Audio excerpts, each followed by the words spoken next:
អ្នកជឿទេថាមនុស្សម្នាក់ដែលបាត់បង់គ្រាប់ភ្នែកទាំងសងខាងអាចមើលឃើញរឿងរ៉ាវដែលកើតឡើងក្នុងរយៈពេលរាប់ពាន់ឆ្នាំខាងមុខការដួលរលំនៃអគារភ្លុះនៅអាមេរិករហូតដល់ជោគវាសនានៃសង្គ្រាមលោកនិងការបញ្ចប់នៃភពផែនដីនេះមិនមែនជារឿងក្នុងខ្សែភាពយន្ត Hollywood នោះទេប៉ុន្តែវាគឺជាការទស្សន៍ទាយដ៏រន្ធត់របស់លោកយាយ Baba Vanga មហាកម្ពុជាគូទស្សន៍ទាយងងឹតភ្នែកម្នាក់ដែលពិភពលោកបានដាក់រហស្សនាមថា Nostradamus នៃតំបន់ Balkan តើអត្ថកម្បាំងអ្វីខ្លះដែលលោកយាយបានបន្សល់ទុកសម្រាប់ឆ្នាំ2025និងពេលអនាគតថ្ងៃនេះយើងនឹងទៅស្វែងយល់ទាំងអស់គ្នា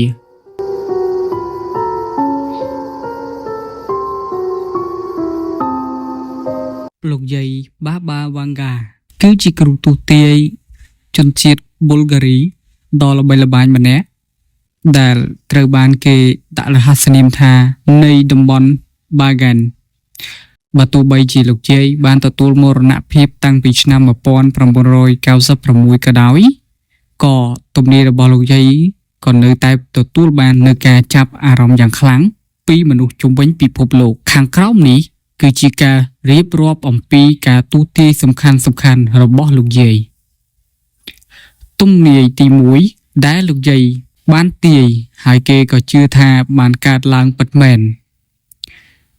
មនុស្សជាច្រើនជឿថាលោកយាយបានទាយត្រូវនៅព្រឹត្តិការណ៍ធំៗជាច្រើននៅក្នុងប្រវត្តិសាស្ត្ររួមមានព្រឹត្តិការណ៍ទី1 9 នៃ 11នៅក្នុងសហរដ្ឋអាមេរិកលោកយាយបានធ្លាប់និយាយថាបងប្អូនដែករបស់អាមេរិកនឹងដួលរលំបន្ទាប់ពីត្រូវបានការវាយប្រហារពីបក្សីដែកសំដៅលើការបុកយន្តហោះទៅលើអគារភ្លុះ World Trade Center ពីការងើបនៃក្រុម ISIS លោកយាយបានទាយពីការឈ្លានពានរបស់ក្រុមជ្រុលនិយមអ៊ីស្លាមនៅអឺរ៉ុប3ការចាកចេញរបស់អង់គ្លេសពីសហភាពអឺរ៉ុបលោកយាយបានទាយថាអឺរ៉ុបនឹងលែងមានរូបរាងដូចមុន4គ្រោះមហន្តរាយរលកយក្សស៊ូណាមីក្នុងឆ្នាំ2004លោកយាយបាននិយាយពីរលកយក្សដែលមានគ្របដណ្ដប់ឆ្នេរសមុទ្រនឹងធ្វើឲ្យមនុស្សបាត់បង់ជីវិតទំនាយទី2ក្នុងឆ្នាំ2025និងអនាគតយោងតាមកំណត់ត្រានៃការទស្សន៍ទាយរបស់លោកយាយដែលត្រូវបានគេចងក្រងទុកមានព្រឹត្តិការណ៍គួរឲ្យព្រួយបារម្ភមួយចំនួនដូចជាការចាប់ផ្ដើមនៃទីបញ្ចប់នៃពិភពលោកឆ្នាំ2025លោកយាយមិនបានន័យថាពិភពលោកនឹងរលាយបាត់ភ្លាមៗក្នុងឆ្នាំ2025ទេប៉ុន្តែលោកយាយបានទាយថាវានឹងមានចំនួនដ៏ធំមួយនៅអឺរ៉ុបដែលនឹងធ្វើឲ្យចំនួនប្រជាជននៅទ្វីបនោះថយចុះយ៉ាងខ្លាំងពីការតាក់ទងជាមួយនឹងមនុស្សភពផ្កាយលោកយាយធ្លាប់ទាយថាមនុស្សនឹងអាចតាក់ទងជាមួយនឹងសត្វលោកមកពិភពផ្សេងៗនាពេលអនាគត3ការផ្លាស់ប្ដូរគន្លងតារាវិថីរបស់ផែនដីនេះជាទំនាយដែលធ្វើឲ្យគួរឲ្យខ្លាចបំផុតមួយព្រោះវាអាចបណ្ដាលឲ្យមានការប្រែប្រួលយ៉ាងខ្លាំងទៅលើអាកាសធាតុយ៉ាងធ្ងន់ធ្ងរបញ្ហាធំ3តារាងនៃពេលវេលានៃទំនាយរយៈពេលវែងលោកយាយបានទស្សន៍ទាយបន្ថែមថាក្នុងឆ្នាំ2033ទឹកកកនៅប៉ូលផែនដីនឹងរលាយអស់ហើយកម្រិតទឹកសមុទ្រនឹងកើនឡើងខ្ពស់ឆ្នាំ2130មនុស្សនឹងរៀនរស់នៅក្រោមទឹកដោយមានការជំនួយពីបច្ចេកវិទ្យាថ្មីឆ្នាំ3797ជីវិតនៅលើផែនដីនឹងត្រូវបញ្ចប់ប៉ុន្តែ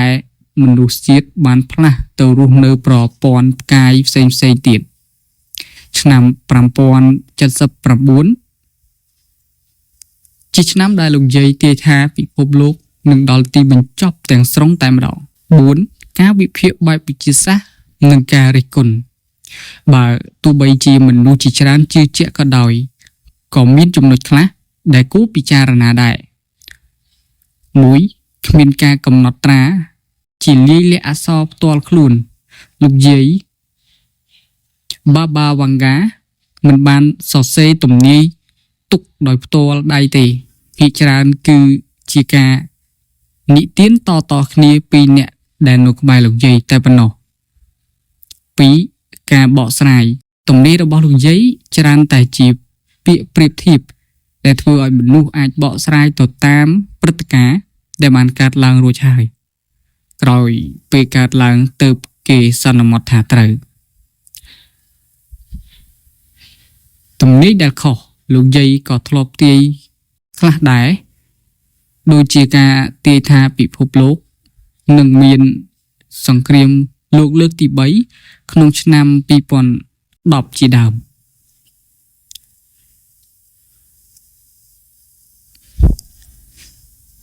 បើគិតជារួមទៅ